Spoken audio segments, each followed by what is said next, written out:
Good evening. Today is Monday, April 28, 2025. This is the Council Rock Education Committee meeting, and my name is Nicole Khan. I will start with attendance, starting to my right. Jota Pali, School Board. Matthew McCarthy, Tech Integration. Linda Stone, School Board. Ed Tate, School Board. Al Oberman, Director of Special Services. Ann Dowash, Craft. Al Funk, Secondary Director of Education. Nicole Crawford, Director of Elementary Education. Andy Sanko, Superintendent. Joe Hidalgo, School Board. Michael Roosevelt, School Board. Andrea Mandel, Director of Communications. And then we have I think Mr. Cantor. Do you want to just? Cantor provides our autistic support, speech and language, and the BCBA. Great, thank you. I believe Mr. Hickey and Ms. Horner are going to be running a few minutes late. They're coming from another meeting, I think MBIT, and I see Ms. Oseki walking in.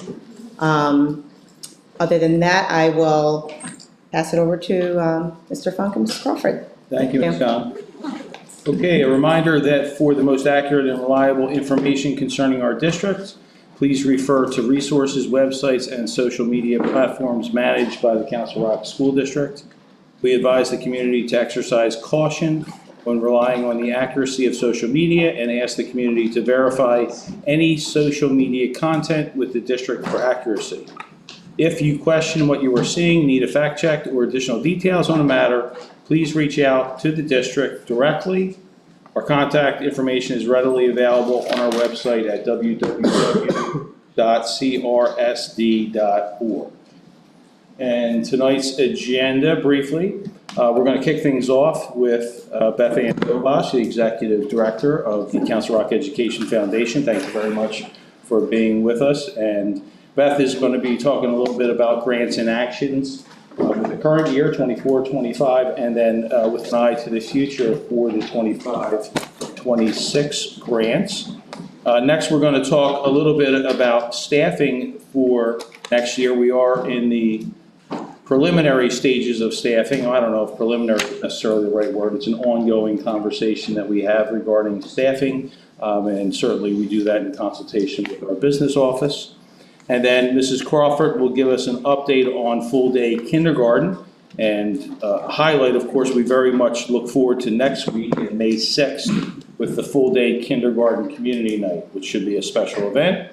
And then I will provide a brief update on the beginning of the work that we are doing to examine the high school schedule and late start times. And then finally, Dr. Sanko will wrap things up by providing an update on special education and specifically the expansion of our autistic support program. So without further ado, I give you Ms. Dowash. Thank you.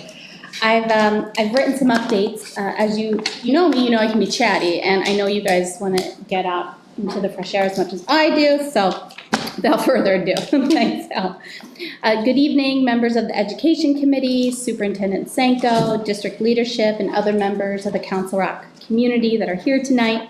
Thank you for the opportunity to provide an update on the ongoing partnership between the Council Rock Education Foundation and the Council Rock School District, a collaboration that continues to grow in both scope and impact and support all the students and families we serve together. At CRAFT, our mission is simple but impactful: to enhance and elevate educational opportunities for all students in Council Rock through community engagement and philanthropic support. Thanks to your partnership and to the generosity of our donors, we are proud to share that since 2022, CRAFT will have more than doubled its annual contributions to the district at the close of this fiscal year. This growth is not just about numbers. It represents real, meaningful opportunities being created for students across every level of Council Rock. Already this year, we've seen an inspiring variety of innovative learning grants in action, projects that are actively engaging students, fostering creativity, and enriching the learning experience across our schools. Here are just a few of the powerful initiatives our partnership has helped bring to life this school year. The Council Rock Seal of Biliteracy at Council Rock High School South and North, honoring students who demonstrate proficiency in 2 or more languages and promoting civic and global engagement. One Book, One 7th Grade at Holland and Newtown Middle Schools, where every 7th grader and their families participated in a shared reading experience with Fish in a Tree, building community and understanding around learning differences. The Council Rock Leadership Summit, a student-led leadership development program at both high schools that fosters essential skills through workshops and interactive activities. And building independence through work experiences at the Star Center, where Achieve students are gaining hands-on vocational skills through the Starborough Cafe and Garden Market, preparing for future independence and success. And for those of you who were at Crefts Gala last month, you would have walked away with a nice swag bag that the students through the Achieve program made and that we were able to provide for the attendees, which was really great project to collaborate on. And they used the equipment that CREF had funded this year, which was really awesome. The Children's Government Books Project at Council Rock High School North, where students author and publish children's books about the U.S. government and Constitution, sharing their work with younger students and deepening their own civic understanding. Fabricating the Future of STEAM at Newtown and Rolling Hills Elementary Schools, where sixth graders are expanding their CAD and fabrication skills using a CNC routing machine, tackling real-world engineering challenges. What's Up Cycling? I know a few of you joined me on that grant and action visit at Marine Welsh and Hillcrest Elementary Schools, where students creatively upcycle single-use plastics into engineering tools, promoting sustainability and innovation. Stop the Bleed at Holland and Newtown Middle Schools, equipping 8th graders with life-saving first aid skills and empowering them as immediate responders in emergencies. And last, but certainly not least, the Side by Side Music Mentorship Program at Council Rock North, pairing student musicians with professional mentors for an enriching intergenerational learning and performance experience. And I know some of you were able to go to that concert, and it was really amazing. So that's a handful of grants in action that have already happened this year or continuing through the end of the school year. And of course, we can't forget our great pianos who've had a lot of, or which have had a lot of play this year. So we've been busy. But looking to next year, we're excited to share that 11 innovative learning grants have been approved for the 25-26 school year, totaling over $46,000 in direct funding to support innovative ideas brought forward by Council Rock educators. These new grants will touch every grade level and span a variety of curriculum areas, including STEAM, arts and humanities, language arts, social studies, social emotional, business, economics, and science. Each of these projects represents an investment in creativity, critical thinking, and the whole student experience. I'm not sharing what they are, well, you guys know. With the greater population, I'm not sharing specifically what they are because we are on the move with Prize Patrol. I encourage you all to follow, and for those listening, to follow CREF and Council Rock on social media, as we've been posting our surprise Prize Patrol visits. Today we're at Holland Middle School with a presentation in the library, which was a lot of fun. If you all want to join our Prize Patrols, please do. It's a really great part of what we do, getting to see the educators and the students get really excited about a new project or program that collectively we've helped make happen. In addition to our annual grant cycle, I'm thrilled to share that CREF will make an additional $50,000 donation specifically designated to support the district's Nights for Knowledge, a wonderful example of our shared commitment to providing free community-wide education opportunities for families across the Council Rock School District. And to celebrate this significant gift, we'd love to coordinate an official check presentation at an upcoming school board meeting. This moment would allow us to recognize the generosity of our donors and shine a light on this important initiative that benefits learners of all ages. So we are happy to be part of that program and offer our support there. As I mentioned earlier, since 2022, CREF has more than doubled its annual funding contributions back into the district, thanks to the strength of this partnership and the engagement of our community. Because of your leadership and the creativity of Council Rock's educators, we've been able to bring these projects to life, and we know this is just the beginning of what we can accomplish together.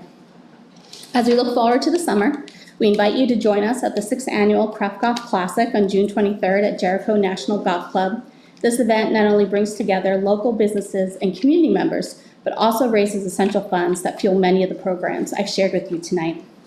On behalf of the entire CREF board, I want to thank you for your ongoing partnership and support. Together, we are creating opportunities, inspiring innovation, and most importantly, investing in the success and well-being of our students. Thank you for your time this evening, and I look forward to the great work ahead. The end. Thank you. Thank you. And I really do hope you all join us when you can for the prize patrols. They really are a ton of fun. You'll feel really good afterwards. It's definitely fun. I remember joining you last year at several, and it's like a surprise, really like a prize patrol with Yeah. pom-poms and The clappers. and kids are always so excited because they want to know what the big check is for, so it's always exciting. So thank you so much. Thank you so much for giving me the opportunity to share. Questions or comments from Ms. Dobash? Beth Ann, on behalf of the district, we've done some big projects together, but even the smaller ones are impactful. I see, Ms. McGann's here, Ms. Gilchrist is here as board members of CREF along with you. Thank you for supporting our kids and working alongside the district. Our privilege. Thank you. Thank you. Thank you so much. Thank you. Beth Ann. Have a nice night. You too.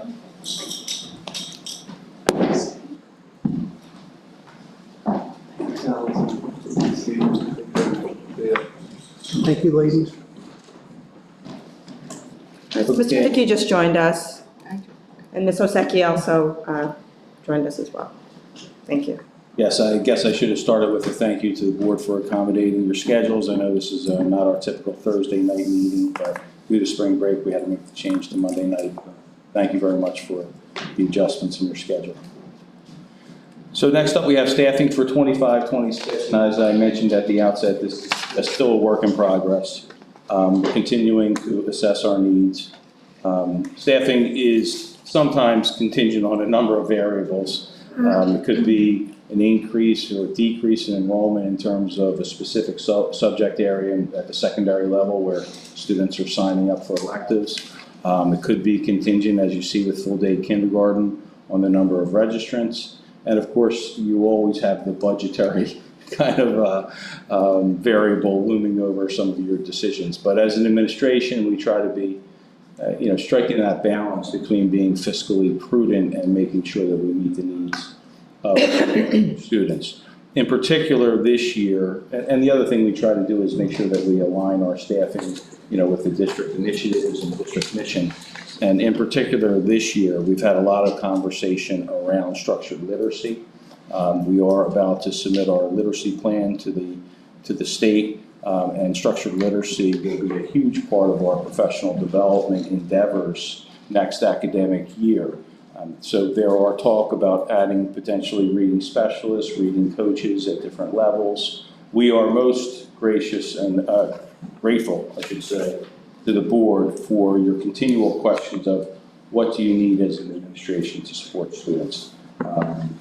We really appreciate that. And for our part, a lot of times you want everything, and we do operate within some level of constraints, but we want to make sure that we strike that balance. As we approach May, things do get a little bit, there is a little better sense of clarity, if you will, as things go closer to the budget being closed and things of that nature. Also things like registration and whatnot, we get a clearer picture of what our needs are. And we do hope to, in the May Education Committee meeting, come before you with some more specific recommendations regarding our needs. And again, thank you very much for the support that you not only verbalized, but actually actualized in prior years. A good example of that, of course, the two teachers on special assignment at the elementary level, the two assistant athletic directors at the secondary level, which have been most successful. Any questions? Sure. Mr. Mr. Funk, the structured literacy program, is that for all grades or is that exclusive to one segment? That's a K-12 endeavor. Great. Any other questions or comments? Okay, great. All right, thank you. So, Okay, full day kindergarten. Well, the excitement continues to grow as every month passes. With all those folks who are involved in planning for full day kindergarten and its launch at the start of next school year. So as Mr. Funk shared earlier, we're really excited about the full day kindergarten community night, which is scheduled for next Tuesday, May 6th.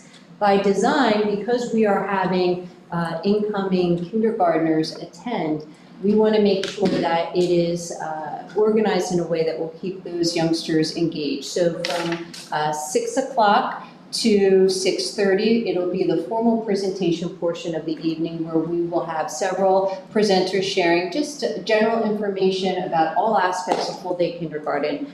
It's been planned so that if you have not heard any education committee meetings, or if you have not attended or listened to our previous presentations about full-day kindergarten, that anyone will be able to get a really good understanding and background of the most important aspects of full-day kindergarten. So that is from 6 to 6:30, and then at 6:30, we're going to move from the auditorium at Newtown Middle School to the gym of Newtown Middle School, where we will have what we're calling a gallery walk. We have our coordinators of our special area subjects that will be leading that work, where they will have information out for families and our youngsters to be able to see and learn a little bit about these special areas, and then there'll be some activities as well. There'll also be a table set up with Play Lab materials, where again, our incoming kindergartners will be able to interact with some materials and learn a little bit more about it. In addition to those tables, we're going to have 2 different stations in the gym as well. We're going to have one for CREF. So as you just heard about all the exciting things happening with CREF, we thought it was a great opportunity to have them be present and meet. Again, a lot of these families will be new to Council Rock, not all, but it's a great opportunity to learn about all the ways that CREF supports our district. And then we have a registration table that will be set up with 5 Council Rock employees that will be helping any families that need assistance with registering, have questions about the registration process. There'll be materials that will be out and available to those families. And actually, that was feedback that we received from a recent stakeholder meeting, where some of those parents and community members thought it would be a great idea to have some support for perhaps some families that may need additional guidance as they are starting the registration process. So we're really excited about next week, and we are encouraging as many folks from our community to attend as possible. We'll talk a little bit more about that shortly with Ms. Mangold, but we have been advertising, as I'm sure you've seen, near and far. Anyone is welcome, anyone interested in learning more about full-day kindergarten, but again, specific emails have gone out to those who have already registered their child for full-day kindergarten next year to ensure that they're getting this message and this information as well. Then we have our kindergarten screening process, which I've shared quite a bit about over the last few months, but just a brief update that we are now scheduled where every school will have 1 day set aside between June 4th and June 9th for their screening process. Again, just to review, that will entail capturing some really important information about English language arts skills, math skills, as well as their overall kindergarten readiness skills. Again, the 2 goals that I've been communicating from the beginning about this process is, first and foremost, to provide building principals with information to help create balanced classes. That's really important, and we feel that that will certainly serve our students very well. We've never had that ability to know information before kindergartners have crossed our doors in the past, and we think this will be very helpful. The secondary goal is certainly to have kindergarten teachers be able to have some information about kindergartners as they start the year. So we're really excited about that. We have some great people involved in the planning. At the end of the screening process in June, we will send a survey out to parents and to teachers and staff who were involved in the process so that we can reflect and plan for next year. In addition, you may be wondering what happens to those families who register after June, and we will hold one makeup day in August here at Chancellor and centralize that process for all 10 schools and make sure that we're capturing that information for anyone that either could not attend their June screening date or registers after June. So we're looking forward to that process and also planning ahead to next year with it. Our full-day kindergarten academy, this is being organized and led by our district curriculum coordinator for professional development, Ms. Ann Bell. She's done a great job planning a 3-day professional development workshop for anyone teaching full-day kindergarten next year. So teachers will have the opportunity to either attend the sessions in June or in August. And so a lot of great information is already being communicated to teachers about this. Some of the topics included in the professional development sessions include the screening process, curriculum and planning, daily procedures for full-day kindergarten, expectations for report cards and conferences, and really just starting a cohort of support for these teachers that are either in kindergarten right now teaching or those who are new to that grade level next year. So we're looking forward to the continued planning for Full-Day Kindergarten Academy. And then finally, our continued outreach and recruitment efforts. I'll start with recruitment. Mr. Spring and his team have done a great job organizing folks to attend different job fairs, and so we've seen some really outstanding candidates, and we're really excited for the hiring season. And I'm going to turn it over to Ms. Mangold right now because, as I shared earlier, we have been working really hard, and that work's been led by Ms. Mangold, trying to get as much information out to the community as possible on many different platforms to ensure that they know that full-day kindergarten is indeed happening in Council Rock, and also about the registration process. So, Andrea? So if you remember back, I think it was late last year, the board made it very clear that we need to get the word out. So I did some metrics, I just added things up. So we have a mass notification system, that's BBCom, when you see an email from CRSD Communications.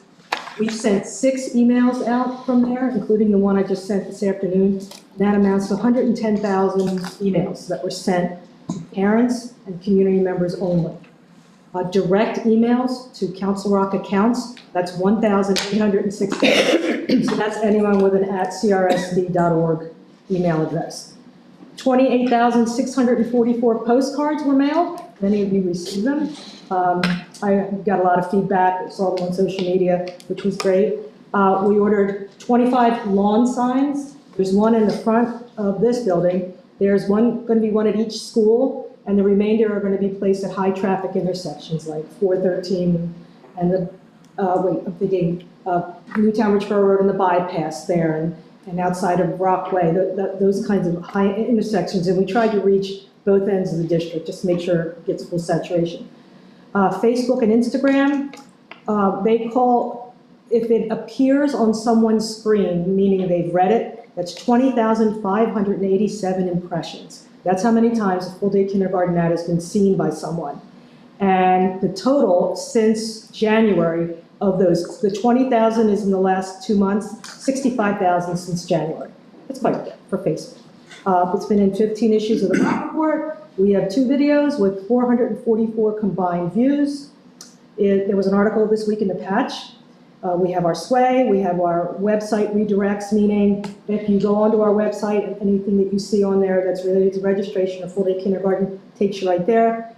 Dr. Sanko has included it in his updates. We have hard copies at school and at the registration clerk's office here. But I just want to give huge props to Mr. McCarthy because he enabled our district website to now translate into 165 different languages. So anything that is not a PDF or not an image is now translatable. And it's a really neat feature. So it's on the upper left corner. That's thanks to Matt. Thanks, Matt. So that's pretty good saturation. I don't, if you haven't heard about full-day kindergarten, I have to find a rock that you've been living under. I was looking for it on 95. But what's interesting is some of the feedback that I read on social media, if you read the post, is this really happening? Or are they, is this a thing? Where do I find out more? So, you know, I'm not sure, but there you have it. By the numbers. Okay, Great. happy to Thank you. answer any questions. All right, Ms. Horner, I just want to recognize Ms. Horner walked in as well, and then questions and comments. Mr. Hickey and then Ms. Oseki. Any idea where we're at with numbers? Yeah, we're at about 442 or 447. I'll give an exact number to the board tomorrow. There are roughly 30 to 35 kindergarten registrations right now in the queue that have not yet been completed by the families. So we met with our registrar today to ask to kind of push that along. So I would expect that tomorrow you'll see a number around the 430 to 450 mark. And we do not count the student as fully registered until that registration process is complete, and that number is around between 30 and 35. Thanks. Mr. Psyche?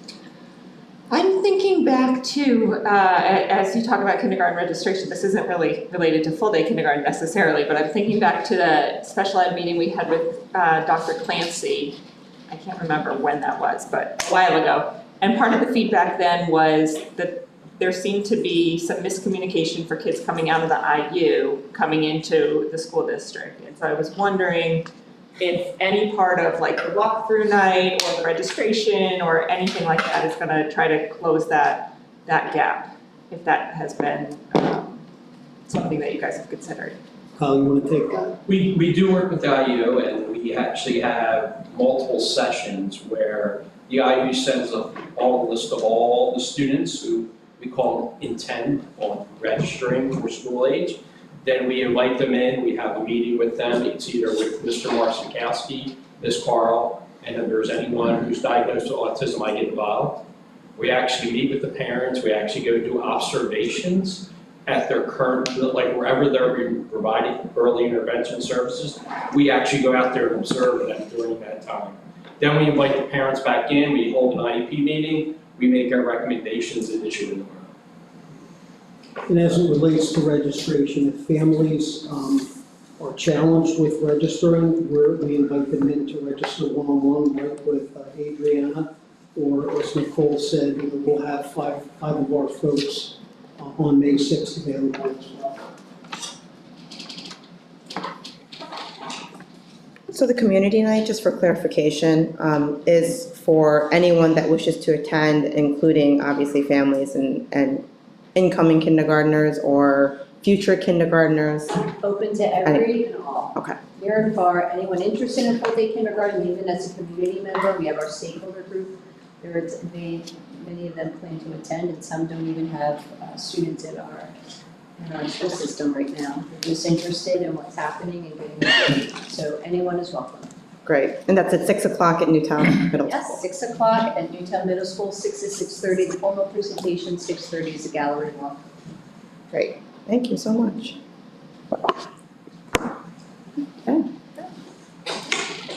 Okay, next up, high school schedule change, late start time. So I'm happy to report that invitations have been sent for our prospective committee members. And we're looking to have a steering committee of about 25 stakeholders with broad representation, curriculum coordinators, administrators, assistant principals, principals, teachers, parents, students, of course, very important voice at the high school level. We're going to have our kickoff meeting Wednesday, June the 4th here at Chancellor Center. We anticipate that being a couple hours. We also anticipate meeting probably twice during the summer months. For our initial meeting, we're going to kind of give a broad overview of high school schedule. As we've talked about before, there's 1,000 different types of high school schedules, more than that. But we'll go through some of the nuances of different schedules, whether it's a 4-period block, 5-period, 6-period, 7-period, 8-period, whether or not high schools incorporate a unit lunch or an advisory period, whether or not high schools embed intervention and enrichment time. And from there, we're going to work to have some subcommittees on some areas that we think are important for the group. You know, we have an idea of what we think the why is for examining this high school schedule, because it's much the same as it was back in 2019. One of the things that we have heard often, just feedback year after year, is student choice and the ability to have more options, particularly at the elective level. But other things that we wish to consider are potentially how do we reduce student stress with the schedule? How do we perhaps promote teacher collaboration time with the schedule? And then ultimately, how do we promote time embedded within the schedule where we can actually intervene if a student is struggling, or provide enrichment activities if that student is already on grade level or meeting their targets. So we're looking forward to the work. As I mentioned last meeting, we anticipate that next year will be chock full of site visitations to schools that we think have schedules that we are very interested in, potentially replicating or stealing some pieces of. And then, of course, we will update the board throughout the course of next academic year. Potentially, we could have some town hall meetings at both high schools, and make sure that we get the word out, just much like we did with full-day kindergarten, and solicit a lot of information. Surveys could be a part of this work. We talked a little bit about the fact that we had a consultant last time we examined this, in Dr. Michael Reddick. We don't necessarily feel the need for that expenditure at this time. We actually feel like we're fairly well versed in getting this off the ground once again. Should that need arise, or we feel like we're at some sticking points, we may come back to the board, but that's an area where we think we're gonna struggle without it at first. We're excited. We're excited about the prospects. Of course, we did say that even when we kind of had an endorsement from the board to look into this, that we would also incorporate an examination of later start times into our work. So certainly that would be one of our subcommittees to make sure that we gave that a full analysis. Right. Any questions? Sandra? How were the committee people chosen? So I actually followed the SABE, Mr. Desko, kind of, when he had a steering committee in 2019, 25 people. So it was kind of the same balance of curriculum coordinators. When it came to the principals and students, the parents and students, I asked the principals for representatives. I should mention that we will have 4 committee chair people, 5, including myself, the 2 high school principals, and then the 2 master schedulers at the high school. So right now at South, this is Justine McGeckran, and at North, as you well know, that was Anthony Manzali, who is now going to be the principal at Council Rock High School South. So as soon as we get a replacement for Anthony, that person will assume the chairperson role.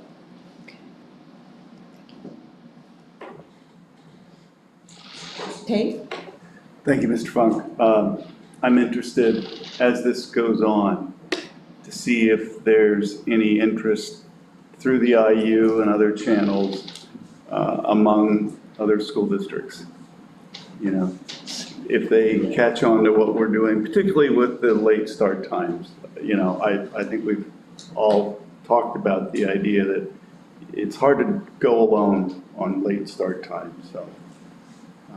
No, I appreciate that. I think we have discussed how some consortium efforts, especially when it comes to late start times, may be the way to go. Because when you talk about extracurricular activities and things of that nature and belonging to the PIAA and Suburban One League, it certainly is beneficial if there are other folks kind of joining in as well. Right, right. Ms. Pauline and Mrs. So you said that you're going to visit some schools that already have different schedules. Do you know, are there any of these in Bucks County? In Bucks County, are there any high schools that have changed their schedule? Yeah, so I think of the one that actually is actually kind of folds in the late start time. Well, actually, that's Montgomery County. That was North Penn, where they had first period of the day was kind of the day, a period set aside for intervention. So if students needed to come into that intervention period, they would, but if they felt like they were up to speed and didn't need that, then they would start later. So that was kind of a melding of the two. But last time around in 2019, we visited Central Bucks School District, which has block scheduling. I believe we visited Pennsbury as well. We visited William Tennant, who had just instituted a new schedule. It's funny, some of the school districts, not funny, it's just the way it is. Some of the school districts have great agility when it comes to changing schedules. And I don't quite know how they do it because it's a huge endeavor. So we're particularly interested in those school districts that have made recent changes. We're also interested in going to site visits with things that we feel like the committee and the community is really tuned into. So I remember last time around in 2019, unit lunch was a very big thing that we were focused on, having a rock block. So we made sure that we visited schools that had that unit lunch. But you have not decided which schools to visit yet, right? Not yet. We have not, I'm sorry. Yeah, no, go ahead. And last time we visited Cherry Hill, New Jersey, we visited Lower Merion, we Unionville. visited Easton, I'm sorry, Unionville? Unionville, yeah. Yeah, we spent a lot of time in that 2019 getting out to see the different models that were out there. Methacton, I think, was another district we visited. And have you decided or have you thought about how many subcommittees and what kind? I think that's gonna be part of our initial meetings, is making decisions on that. You know, a lot of time, we use the phrase, you know, you have to start with the why. Why is it that we're doing this? And sometimes that ultimately forms where you go. What are the things that we really feel strongly about in terms of examination or re-examination? And I think as those things bubble to the surface, they will ultimately drive what our subcommittees look like. I think some of the stakeholders as well, right, and expertise in what they're bringing to the table. We talked about that in the pre-meeting, whether it's the curriculum or talk about scheduling, right? I mean, not anyone is going to think about the master schedule at the high school level like they know it and are able to plan for it. I think it was Ms. Oseki and then Mr. Roosevelt. Just quickly, about the committee, I'm curious, like, how many, I know, you know, there's gonna be students and parents and principals and teachers, how many of each, and what if, like, a parent or a student wants to get involved at this point? Are they still welcome? Is it too late? Wait for a survey? See, that's difficult when you talk about committee formation, you know, when you're trying to have it at a number that's reasonable, you know. Certainly, we welcome input, and we'd like to have as many people participate as possible. But then there's the pragmatic of having 75 people on a committee. It becomes very difficult just to make some quicker, what you would think would be easier decisions. So sometimes it's a matter of efficiency. So right now, we're, you know, comfortable with the 25 members that we have. That doesn't mean that maybe some members might need to drop off because they can't, you know, sustain the commitment or obligation level. Then certainly we will look to kind of have a waiting list of folks that may wish to join. How many parents and how many students are involved? We have 4 parents, and 3 students. Is it 2 from north, 2 from south? Yes. Try to get equal representation. And what about, like, you know, a parent whose children play sports might have a very different point of view than a parent whose children are involved in the music program, for example. So it would be important to represent, you know, all those. So I think that's where it's going to be important to have the surveys and have those town hall meetings and solicit that type of feedback. Absolutely. Mr. Roosevelt. Thank you. Yeah, I'm encouraged to hear that we're starting with why. Embedded in that, I'm expecting is anticipated problems that you're trying to solve and expected goals that you're trying to reach. Those are 3 things that are important. To follow up on Mrs. Oseki, I think including a parent and or kids that work after school is also another good body to look at. And a lot of times our surveys only kind of pick up 10 to 20% of the student body, which is understandable, but that should be weighted as not necessarily, you know, representative of 100%. So it's difficult, I think, over the summer, as we've seen, to get people to participate in these surveys, but this is a good start. Thank you. Yeah. You know, and one thing that we kind of envision too, it's difficult to have everybody represented on the committee just for efficiency's sake, but if there is a particular focus, I easily could envision us doing a student focus group where you have 20 to 25 students that represent MBIT, active programs, work after school, a student athlete, things of that nature. That tends to be a better way to gather that input. And I imagine along the way that you would welcome anyone that had concerns or suggestions. Absolutely. They would email you at your district. I anticipate just the way Nicole worked pretty extensively with Andrea on a lot of the communications. I would imagine that as things unfold, we would probably have a website or an email devoted to questions and concerns and things of that nature. Of course. And of course, the community is always welcome to email the board as well, which they do. Mr. Tate? Yeah, and to your point, as things go along and there's more focus and the list of options gets narrowed down, then it's almost more valuable to do survey work and focus groups, because you're not talking about, a blank slate. You're talking about these options that have been decided as, yeah. And, and I'll just say again, I have no preconceived notion as to where this is going to end up. And, as far as the late start times, it seems to me just makes sense to look at that issue as long as we're looking at the high school schedule. And I think personally that the late start times is a much heavier lift than making adjustments in the schedule. So I'm not expecting us to be able to do it. If we can and figure out a way to do it, that would be marvelous. But I have no idea where we're going to end up, but I sure think it's worthwhile. So thank you. Thank you. All right.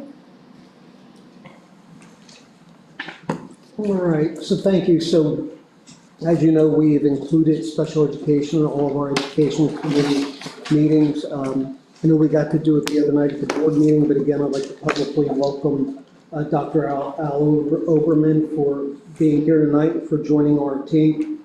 And so I told Al on his first education committee I would take the special education slide. So for many years, Council Rock has desired to have students in their neighborhood school or as close to their neighborhood school as possible, and also to have students travel on their natural sending path. In other words, a student on the south side of the district that starts in elementary school on the south migrate through the K-12 experience on the south side, and the same on the north side. This conversation started even before the approval of the renovation at Sulphine-Stone as well as Richboro Elementary. In studying our numbers where we are anticipating 8 or 9 students from early intervention that actually Ms. Oseki just kind of asked about a few minutes ago with registration. And with the completion of Sulphine-Stone and the completion of Richboro Elementary School, we need to expand our autistic support program. And the purpose of expanding it is what I just said. It's about getting students on the, as close to or in their neighborhood schools as possible, and keep them on the same sending track throughout their Council Rock experience. What we did when we started studying this for the upcoming year was we wanted to be very careful not to upset the apple cart and just move in one fell swoop the entire program. Knowing our current numbers and knowing our 8 or 9 students that we have allocated for right now through the early intervention program, we believe it's in the best interest of our district and of our kids in that AS program to start building the autistic and to start building an autistic support program at both Richboro Elementary School and at Sulphine-Stone Elementary School. Having said that, there are 16 or 17 families who we have had personal contact with through Dr. Cantor and Mr. McClay from Holland Elementary School. So the concept is that we will take this year's, the 24-25 current kindergarten students and current first grade students that are at Holland Elementary, and for next year, as they are first graders and second graders, they will be sent to either Richboro Elementary School or Sulphine-Stone Elementary School based on their residence, the address. In addition to those 2 grade levels, our current K and our current first grade students, the incoming 8 or 9 early intervention students will also be going and attending Richboro Elementary School or Sulphine-Stone Elementary.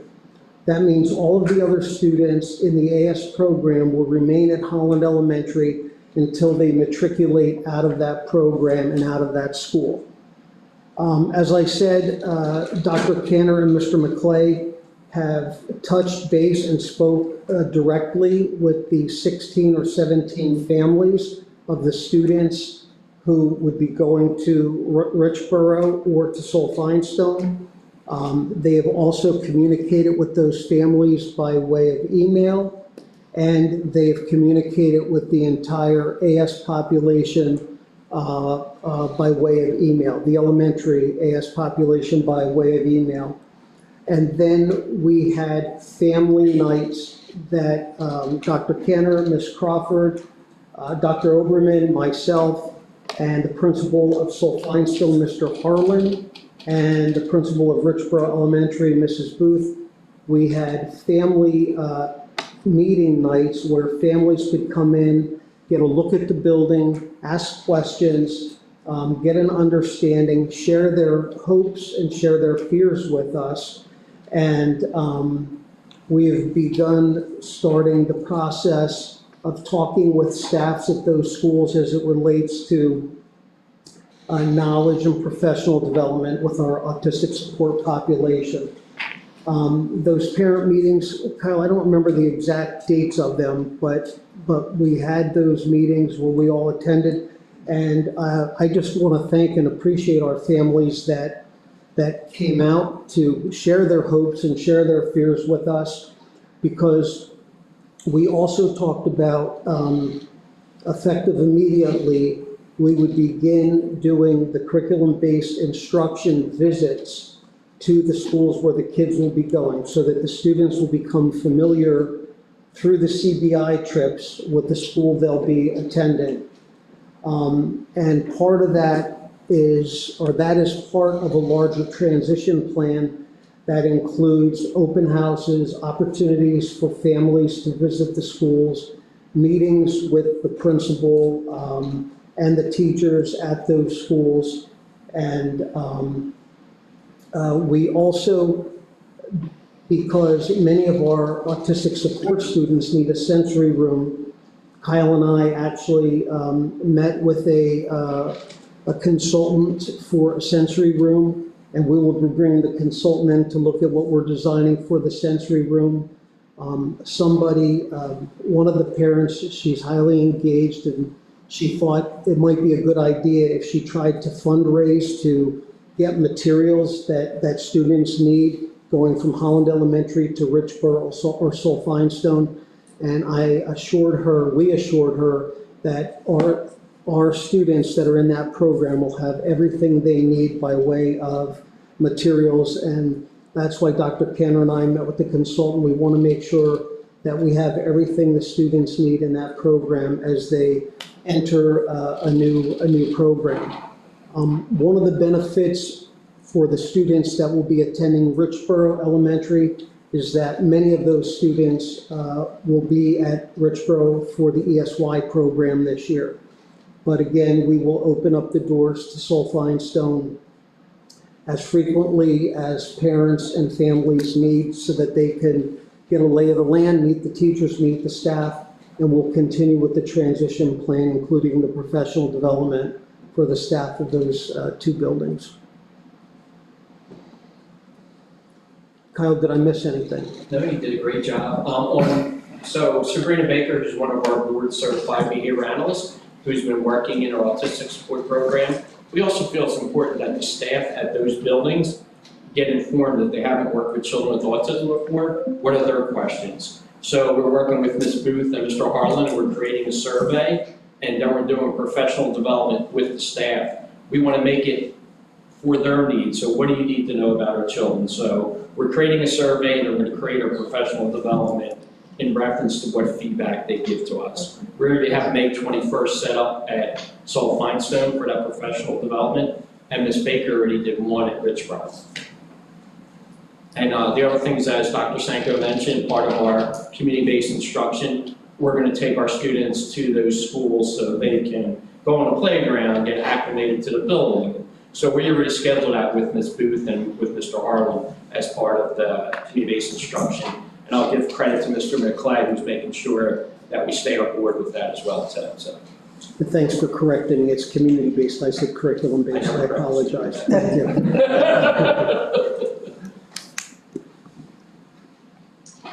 Okay, so Ms. Oseki, Mr. Hickey, Mr. Rosenbaum.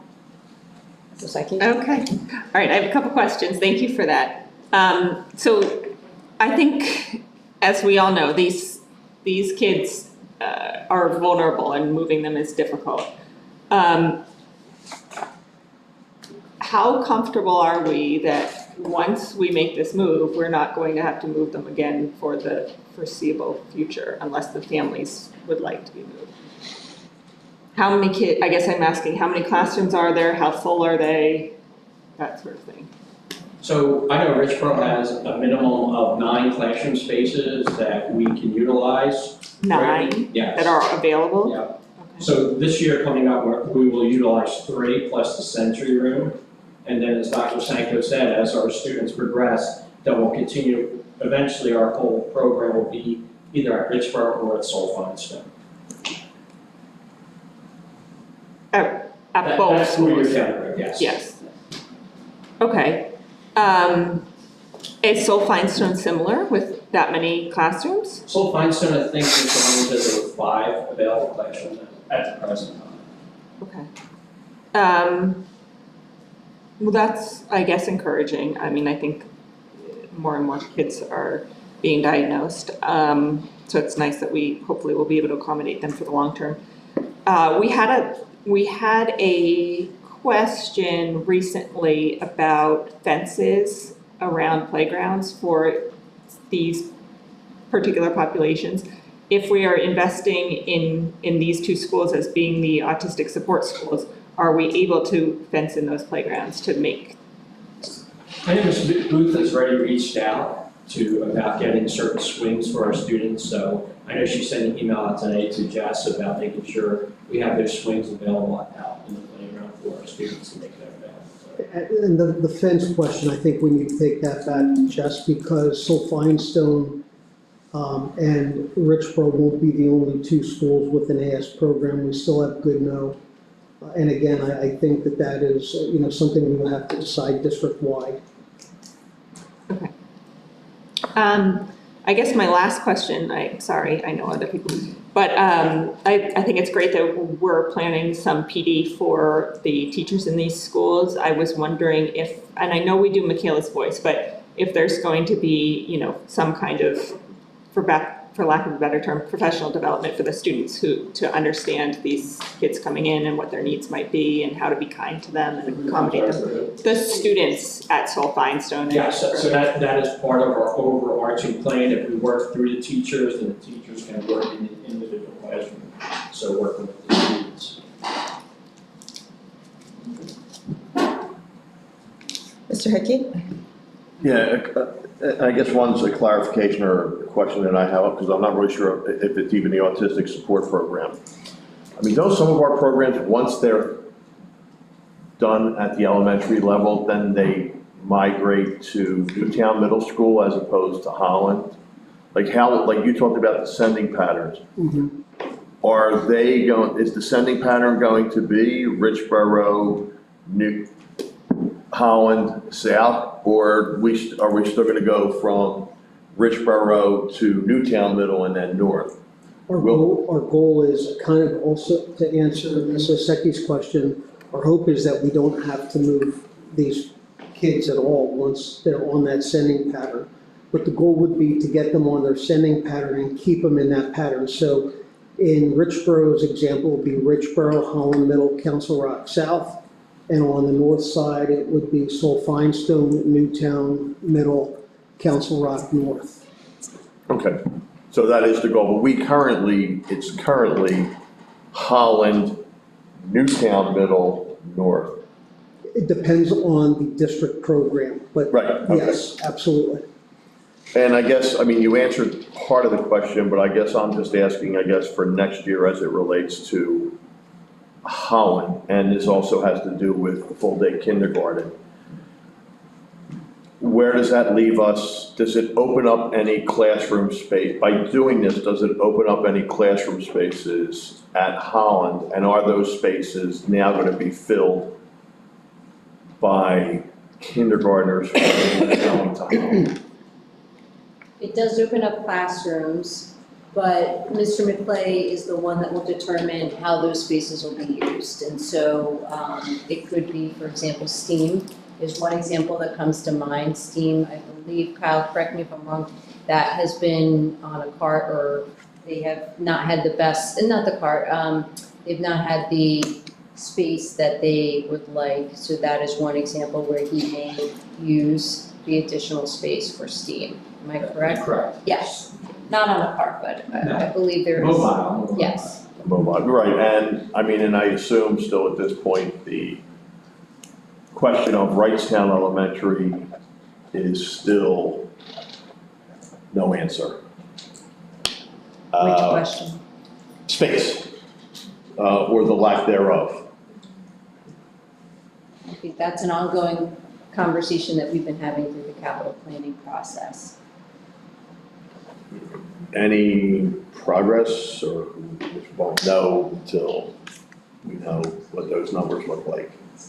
What we do know with the capping as it relates to Wrightstown, if we do not break any more sections, or if students, and we've had this at many or all of our schools in the past, particularly Wrightstown, once it's capped, if we don't break any more sections, we have space at Wrightstown for the full-day kindergarten. And that does inconvenience some families, and some families have been inconvenienced. And out of the handful of families, several have come back to us and said, we would prefer staying in the school that we're at now rather than returning to Wrightstown. So we still do not have a long-term solution for Wrightstown. And as Nicole said, that's part of the capital planning process. Thank you. Ms. Roosevelt? Yeah, thank you. A large part of transitioning, which is nice, I'm encouraged to hear that there's a lot of thought with moving this population to different buildings, but a lot of it also is the staff that they're used to. Are any of the staff that these individuals are used to interacting with on a daily basis in the buildings also capable to move with them so that they still interact with the same staff, even in a new school? The short answer is yes. There are bargaining unit issues that we have to deal with. We certainly want to put our students and our teachers in a position to be successful. We have spoken with the principals, we've spoken with Dr. Cantor, and we're collecting information from the teachers and the support staff to see what their desires are as well. It's very important that we put the right people on the bus and in the right seat as it relates to these kids, because they need somebody that knows them and is familiar with them. Absolutely. Wonderful. So, Ms. Polly? do we plan to hire new teachers to support the classrooms at Salt Finestone and Richboro? We do. In the budget we're working on, we know with the increase of the students that I've spoken about coming out of the intermediate unit, early intervention, we know we're going to have an additional 1 or 2 special education teachers for the autistic support program. So Tony has that in the budget already, just given the numbers that Kyle and our special ed folks know coming out of that program. That doesn't mean that the people that are hired for that, those positions will automatically go to Richboro or automatically go to Salt Finestone, which goes back to Mr. Roosevelt's question, but we do anticipate having to hire at least 2 special education teachers. I mean, I don't know if this is the right time to bring it up, but after what happened at Central Bucks, everybody is very sensitive about the training of the teachers and the personnel that, interacts with the students, and every time there is a change or a transition, we have to make sure that everybody involved is trained properly and that the district will communicate to the parents that there's nothing to worry about in these cases, because I sense there's a lot of anxiety in our population. Can you talk to that, maybe? Yeah. I wanted to add on to that, to ask, to make sure if we can just get out there to say, what currently you've done and how we are going to proactively make sure that the current staff and teachers understand the entire process of Childline and making sure our full students are safe. So I think the first response to that, as you all know, we are all, everybody at this table and in this room, we're all mandated reporters.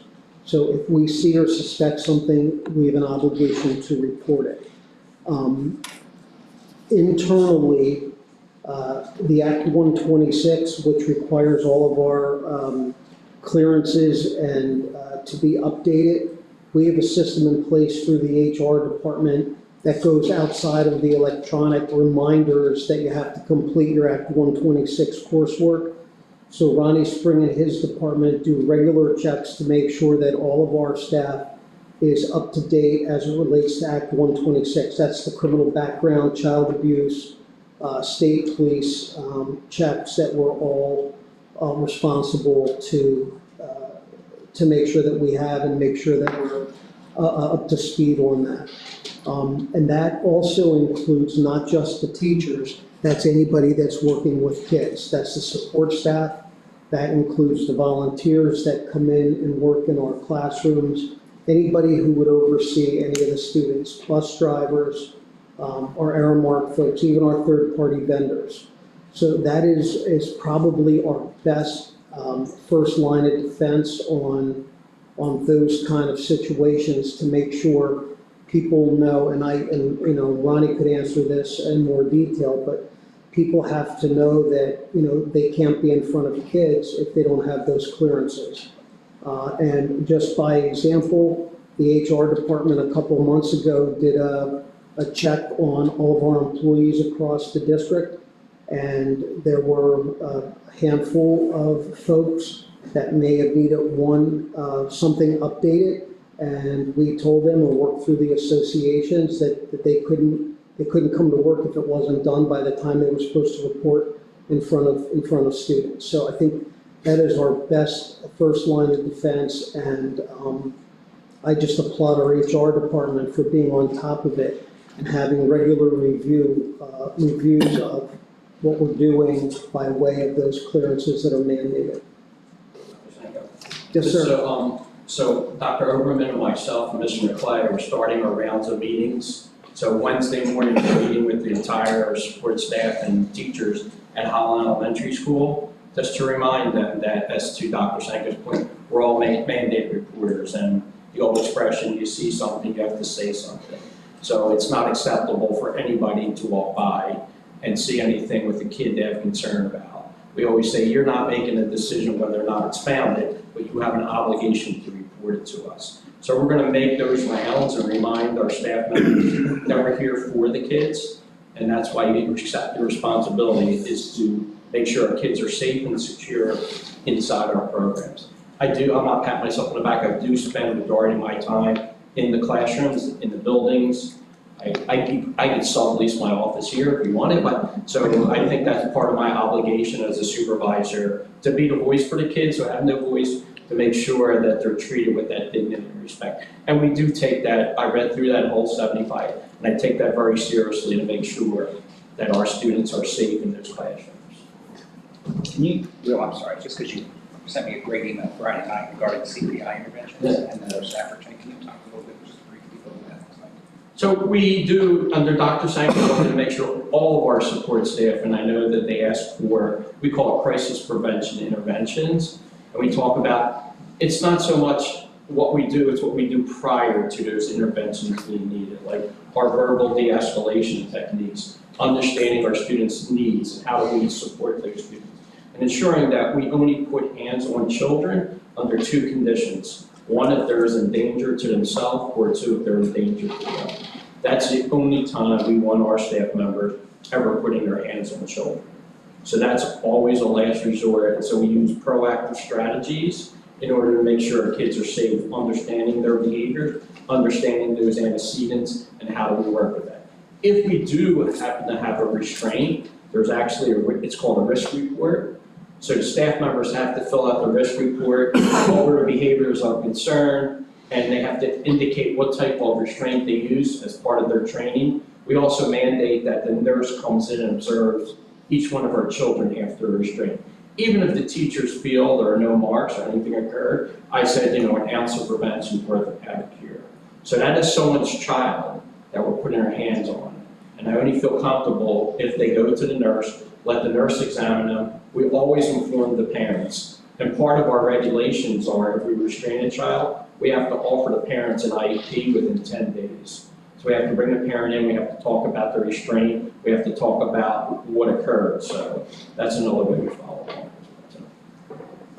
Mr. Hidalgo, and then I see Ms. Horner had her hand up again. Okay. Well, I was going to comment about the expansion of the autism program to 2 tracks, and then it morphed into safety of the autistic support in light of the news in Central Bucks. So I'll start with the Central Bucks, but I do want to get back to what we were talking about.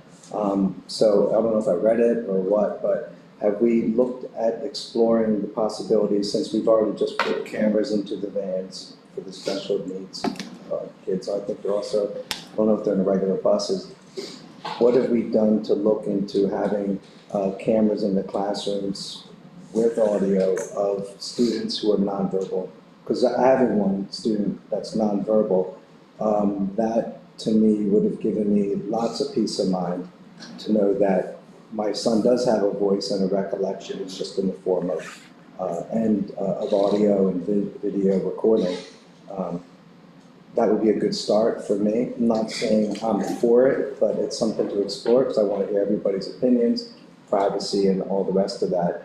But I believe, and I'm sure everybody, I've seen it on I've already seen it on the internet that school districts around the country videotape special needs programs. And that, I think, is something I would be very interested in looking at, since we're talking about these situations. I think that would prevent a lot of issues or questions from happening. So that's that. I don't know if you want to talk about that. You can talk about it later, because we're really talking about something else.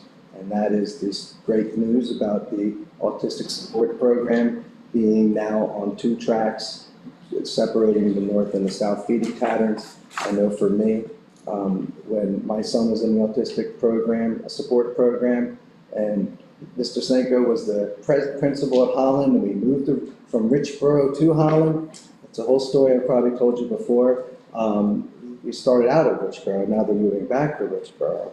But the point is that when he got to the middle school, now Dr. Senko, he was Mr. Senko back then, was the principal there. My daughter said, there's kids like Austin, it's not like Austin in the middle school program, but it wasn't autistic support, it was life skills. And so I sat with Mr. Senko at the time and asked him, do you think that would be a good fit? Or maybe, I don't know if I asked him, but others, but the point was that it was absolutely available to him.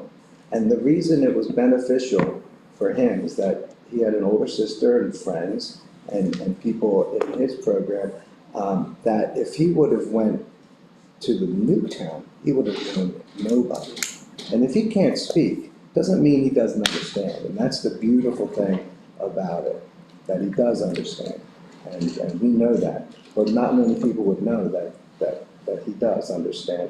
So we switched to the life skills, and that worked out really good for us. So the fact that we'll be able to have that option to stay in the autistic support program and keep them, since we only have 2 middle school and high schools, who will be able to keep the student with their family in the secondary level is a great start. And I know we're looking even further to parents requesting, please let my child go to my elementary school.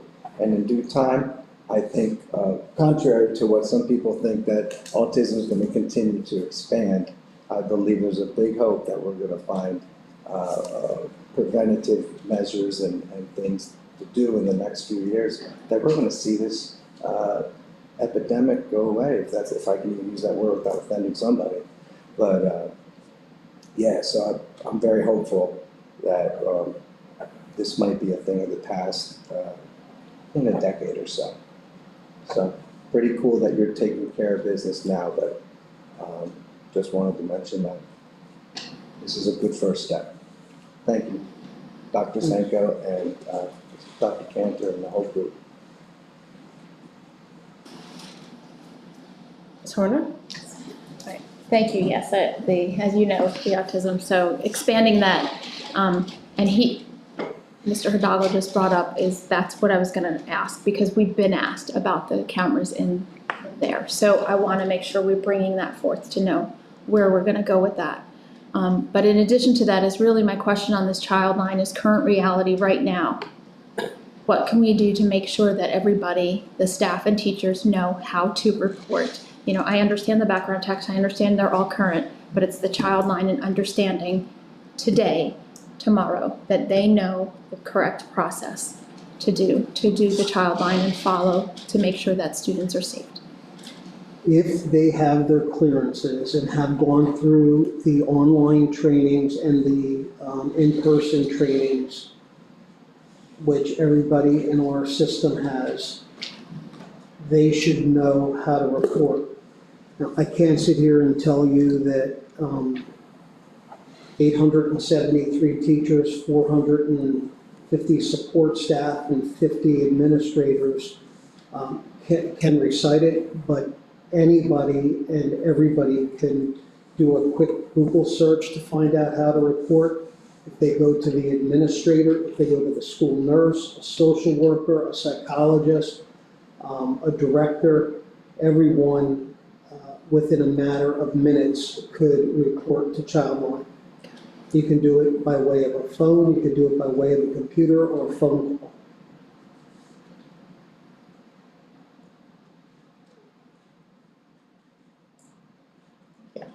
I did have a quick question regarding, talking about professional development being offered to teachers. I know we talked about in the special education plan and at other meetings about the training being offered to all, different forms of training being offered, or the same training to various adults and staff members, going all the way from, we have the middle school police officers that were trained in certain, so at the elementary schools, especially at SoFi and so in Richboro, if that would include, the maintenance or the kitchen staff or, the support staff and any adult that could have an interaction with these incoming students in the upcoming year. And you bring up a great point. Sometimes we miss those opportunities because the kitchen staff interact with our kids. Correct. And the maintenance staff interact with our kids, and you're right. And whether it's the security guards, that's why, to your point, we did the crisis prevention training for all of our security staff. But maybe the one point that you bring up is a great point is that we look at the kitchen staff too. How do you interact with our students as well? That's something I've been absolutely put on my list to start looking at as well. Great. Because sometimes we take it for granted because our staff are with them that we don't want them being a voice for our children all the time. We want our children to be able to be their own voice. And a lot of our students, we're really proud of them, especially when they start out, they're able to go in and punch in their own codes, and it's a simple thing. Like, we need to take a step back and let them be as independent as possible. But talking to the kitchen staff, I'm sure I could work with principals. They've been very supportive, so I'm sure they'll agree to that. We have some phenomenal teams, and I'm sure they would come in early before we start, the students come in and we can do those trainings. Yeah, I just would emphasize with this being the beginning, the most that we can do to support and be proactive and just provide everyone with such, the best experience possible. So, even a little interaction in the cafeteria line while they're punching in and getting their meals is, something they could. Or when they drop their pizza in the middle of the line, they're gonna get upset, so. Right. That happened today, our little darling dropped her pizza and she was so upset, so we were able to get her back into the line and I'll get her pizza again, and it was fun, but like understanding that, when they come to those moments, yes. Yeah. Great. And if I just may jump back to that child line for a minute, I know sometimes, many times, like every parent, parents want information and more information and more information. We are mandated reporters, and once we report to Childline or call the police, Childline and the police now investigate. They don't come back and tell us, they don't give us details. And when there's an investigation going on, we're prohibited from giving out any information, even if we know it. And I think to the questions that many of you just asked around the table, the message that we do drive home and have to continue driving home is if you see something, to say something, report it to Childline. And I understand the frustration of parents when they say, I want more, because I want more too, in the role that I'm in, but we don't always get that. The children and youth do not have to report back to us, the police departments do not have to report back to us, and once we report, we have to allow them to do their work. I'm not a lawyer either, but if somebody is criminally charged, I mean, they have rights, and giving out information can affect the court case, and they could get off because of the charges if we were to say something outside of the court.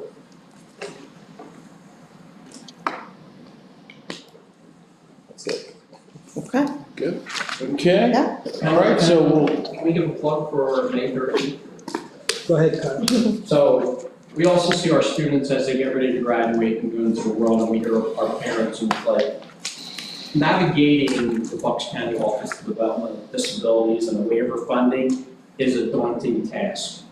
So with Dr. Sanko's support now with Dr. Oberman, on May 13th at 7 o'clock in the boardroom, we're going to have Evan Salone and from the Bucks County Office of Developmental Disabilities and Allison Muir from Autism Cares Foundation. We're going to do a presentation for any parents that want to come out. It's going to talk about the process of getting registered, getting a case manager, looking at waiver funding, looking at the PUNS funding, and preparing our students and our families for the post-secondary world. So we just wanted to throw it out. We do hear about the professional development. We're trying to meet the needs, most importantly for our students, but as for our parents as well. So, What time does that start? 7 o'clock. 7. We are sending out flyers. Okay. I'll give Angie has done a great job reaching out to the principals. I've reached out to the principals and our teachers to send the flyers out. But I wanted to let you know you're all invited. Just wanted to throw that out there.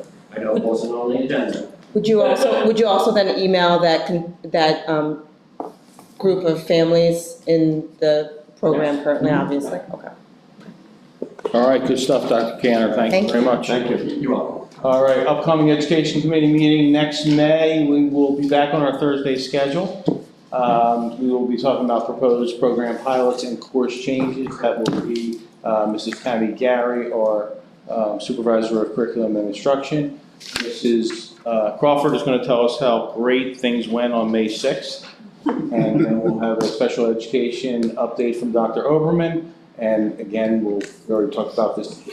We're going to talk about structure of the sheet and hopefully have a little bit more clarity with our staffing needs for 25-26. All that May 22nd. Great. Any other questions or comments? There is no public here for public comment, so I'll pass on that, and we're adjourned. Thank you, everyone. Thank you, everybody.